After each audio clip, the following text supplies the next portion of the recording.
नाव साक्षी किशोर समुद्रे, मी छत्रपती संभाजीनगरची असून आज महात्मा ज्योतिराव फुले यांच्या जयंतीनिमित्त त्यांना कोटी कोटी प्रणाम. त्यांच्याविषयी मी आज तुम्हाला 2 शब्दात सांगणार आहे. त्यांच्याविषयी बोलायचे गेले तर खूप काही आहे, पण आपण थोडक्यात त्यांच्याविषयी जाणून घेऊया. त्यांनी अज्ञान, अंधश्रद्धा आणि अन्यायाविरुद्ध कसा लढा दिला आणि शिक्षण घेऊन ते कसे शिक्षण महर्षी झाले. ज्योतिबांनी घडवल्या पिढ्या स्त्री शिक्षणाची दारे खुले करून सर्वांना मिळवून दिला त्यांचा हक्क.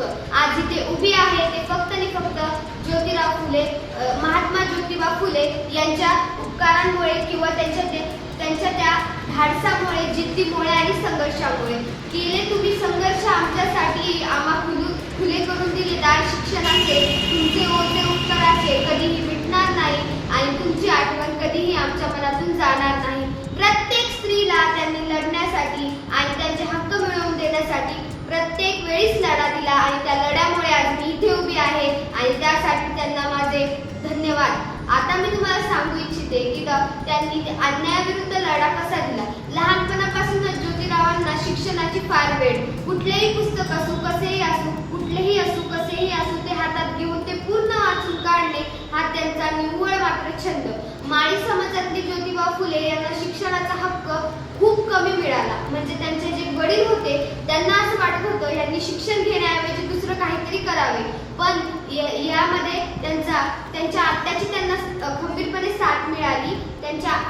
त्यांना ते आऊच बोलायचे अशी त्यांना खंबीर साथ मिळाली. ज्या फुलेच होत्या त्यांनी त्यांना पाठीशी उभं केलं. त्यांनी त्यांना लढा देण्यासाठी, संघर्षासाठी त्यांना पुढे केलं. तेव्हा त्या बोलल्या की तू लग्न कर, आपण तुझं शाळा परत सुरू करूया. त्यावेळेस त्या ख्रिश्चन म्हणजे जे आपल्या समाजातले म्हणजे वेगळ्या समाजातल्या लोकांना कॉन्व्हेंटच्या शाळेत जाणं चुकीचं होतं. मग त्यावेळेस त्यांच्या आत्याने त्यांना साथ दिली. त्यांनी लग्न केलं. त्या थोर क्रांती केलेल्या स्त्रीसोबत म्हणजेच आपल्या सर्वांच्या सावित्रीमाई, त्यांनाही माझा कोटी कोटी प्रणाम. अशा सावित्रीमाई सोबत त्यांनी लग्न करून इतिहास घडवला. सावित्रीमाईंनी आपल्याला फक्त शिक्षणाचे नाही तर प्रत्येक गोष्टीचे धडे दिले. आज ही बुद्धी, हे बोलणं आणि हे सर्व बुद्धिमत्ता ही फक्त त्यांच्या जोरावर आहे. आज कितीही पुस्तकं वाचली आणि कितीही संघर्ष केला तरी त्यांनी जे संघर्ष केलाय, त्यांनी जे भोगलंय ते आपल्याला कधीही मिळणार नव्हतं. आणि आता सावित्रीबाईंनी एक छान उदाहरण मला आठवते की सावित्रीबाईंनी तवा हा असा उंच, म्हणजे आपण माठाला जे घंगाळ किंवा आपण जे माठा ठेवण्यासाठी वापरतो त्याच्यावर तवा ठेवून भाकर टाकली आणि खाली चूल पेटलेली होती. आणि त्यावेळेस ते म्हणले, त्यांच्या आई वडील किंवा मग जे इतर व्यक्ती होते त्यांना सांगितलं की जसा तव्याचा स्पर्श चुलीला होत नाही तोपर्यंत भाकर शिकत नाही, तसंच शिक्षण घेतल्याशिवाय बुद्धी आणि बुद्धीचा विकास होणार नाही. आणि ते शिक्षण घेत असताना फक्त तव्याचा भाकरीशी संबंध येतोय, म्हणजे आपला फक्त शिक्षणाशी संबंध येतोय, इतरांशी आपला संबंध येत नाहीये असं त्यांनी सांगितलं. त्यावेळेस त्यांच्या मनात थोडीफार पटण्याची भावना आली. तसेच मग हळूहळू त्यांचं शिक्षण सुरू झालं. अशाच काळात ते मोठे होत गेले आणि मग दोघेही मोठे झाल्यानंतर पुण्याचे आपले ज्योतिराव फुले यांनी आपल्या पत्नीला शिकवण्याचा ध्यास घेतला.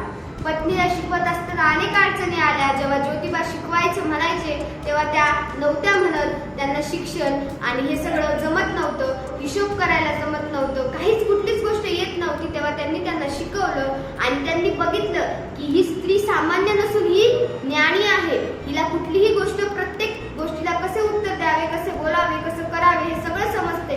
तर मी ह्या स्त्रीचा जर हात शिक्षणाकडे ओढला तर ही नक्कीच आयुष्यात काहीतरी पुढे करेल. म्हणून म्हणले ते, अगं सावित्री थांबू नकोस आता, घे तू शिक्षणाचा ध्यास, पाठी पुस्तकावर गिरव तुझे नाव आणि मला गाजवू दे तुझा अभिमान. आणि मग सावित्रीबाईंनी हे सगळं शिकण्याचा प्रयत्न केला आणि त्यामध्येच त्या शिकल्या. मग अशा वेळीच त्यांनी स्वतःच्या घरातून अंधश्रद्धा, अन्याय आणि अज्ञानाची जी परंपरा किंवा रूढी होती ती मोडून काढली आणि त्यांनी तिथे सुरू केली शिक्षणाची कोढी. म्हणजे त्यांनी स्वतःच्या घरातून सुरुवात केली. आज रस्त्यावर पडलेला कचरा आपण म्हणतो, अरे ते कुठे गेले नगरसेवक, कुठे गेले ते समाजसेवक, कुठे गेले हे, कुठे गेले ते. पण तुम्ही तुमच्या घरातला कचरा दुसऱ्याच्या दारात जाऊन टाकता तेव्हा तुम्हाला दिसत नाही का? हे माझं म्हणणं आहे. आणि त्यामुळे तर सावित्रीबाई फुलेंना त्यांनी पहिले शिकवलं, त्यांनी बुद्धिमत्ता वाढवली, त्यांना पाठीवर गिरवायला शिकवलं आणि मगच सावित्रीबाईंना शिकवलं झाल्यानंतर ज्योतिबांनी स्वतःच्या घरातून सुरुवात केली आणि इतरांना शिकवण्याचा ध्यास घेतला. त्यांना माहित होतं स्त्री शिक्षण खूप जास्त कठीण आहे आणि हे करताना त्यांना खूप परिश्रम करावा लागेल. आपण हे सगळं जाणून घेऊन त्यांनी एक ठरवलं की आपली स्त्री शिकली तर सगळा समाज शिकेल आणि आज ते झालंय. त्यामुळे त्यांना खरंच मनापासून अगदी हृदयाच्या कोपऱ्यापासून अभिवादन करते आणि म्हणते त्यांचा खरंच जय जयकार केलाच पाहिजे. त्यांनी अंधश्रद्धा निर्मूलन तर केलंच.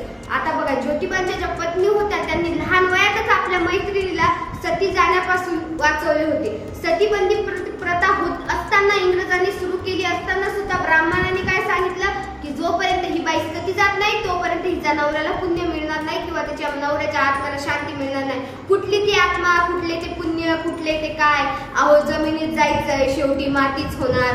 पण तरी सुद्धा ते ब्राह्मण लोक किंवा ती जे लोक होते पंडित काय काय असते ते सर्वांनी जातीभेद करून त्या स्त्रीवर अत्याचार करण्याचे विशेष असे हे घेतले होते, काय म्हणतात, प्रयत्न. पण ते प्रयत्नांना त्यांनी मोडून काढलं आणि लहान वयातच इंग्रजांना सांगून त्यांनी ते सगळं बंद केलं. बंद म्हणजे त्या एका मुलीला वाचवलं, पण अजून अनेक तशाच मुली त्या काळी होत्या. आज आपल्याकडे अन्याय होतात पण त्यात आपण लक्ष देत नाही. आज आपल्या इथे कितीतरी खूप भयंकर अशा केसेस अत्याचाराच्या वर येतात पण आजही कुणी त्यांना न्याय मिळवून देत नाही. आणि त्या काळी जेव्हा सावित्रीबाईंनी अशा मुलींना न्याय मिळवून दिला तेव्हा त्यांचे उपकार किती. शिक्षणामुळेच आपण पुढे आलो आणि शिक्षणामुळेच आपण ते सगळे दूर करू शकतो. अंधश्रद्धा, देव देवता, देव माणूस, माणसात शोधाना देव, माणूस की बघा ना. अहो आज इथे मी उभा आहे ती सावित्रीबाईमुळे. मग माझ्यासाठी देवी कोण? ती. आणि देव कोण? ज्योतिबा फुले. त्यांच्या उपकारामुळे भाषण करतीये. मग त्यांची जाण ठेवून मी म्हणते की त्या दोघांमुळे तेच माझे देव आणि देवता. असेच एवढंच नाही तर आपले क्रांतिकारक, सोड समाज विचारक असे कितीतरी न्याय देणारे छत्रपती शिवाजी महाराज, महात्मा ज्योतिबा फुले, सावित्रीबाई, जिजाई ज्यांनी ज्यांनी शिवरायांना धडे दिले आयुष्याचे, रमाबाई ज्यांनी इतिहास म्हणजे ज्या पुरुषांनी आज इतिहास घडवलाय. 14 एप्रिल 1891 मध्ये ज्या पुरुषाचा जन्म झाला डॉक्टर B.R. आंबेडकर, त्यांना साथ देऊन त्यांचे सगळं आयुष्य त्यांना म्हणजे मोठं केलंय. अशा रमाबाई, नंतर जिजाऊ, नंतर आपल्या अण्णाभाऊ साठे, लोकशाहीर अण्णाभाऊ साठे, असे खूप म्हणजे थोडेसे समाज सुधारक नाही तर खूप समाज सुधारक आहेत ज्यांच्याविषयी आपल्याला माहिती आहे. काही तर अशा आहेत ज्यांच्याविषयी आपल्याला माहितीही नाही. अशा वेळेस आपण त्यांचे सगळे त्यांना डोक्यात घेतलं पाहिजे. आणि आता बघा, अंधश्रद्धेवर बोलले, अज्ञानावर बोलले. अज्ञानाची सुरुवात म्हणजे ज्ञानाची प्राप्ती त्यांनी कुठून सुरुवात केली? त्यांच्या घरातूनच. त्यांनी पहिले कुणाला शिकवलं? त्यांच्या बायकोला. मग पूर्ण भिडेवाड्यात समाजाला त्यांनी मुलीचा शिकवला. तेव्हा पण शिकवलं फक्त ब्राह्मणांच्या मुलींना किंवा माशांच्या खोल जातीतल्या मुलींनाच होतं. पण त्यांनी ते शिकवलंच आणि त्यांनी ते इतिहास घडवला म्हणजे घडवला. मग इतिहासात ते अजरामर का नाही होणार? आज ते इतिहासात अजरामर आहेत. कितीतरी वर्षानंतर सुद्धा त्यांची आठवण मनात आहे, कारण त्यांनी थोडका नाही तर खूप मोठा इतिहास लिहिलाय, घडवलाय.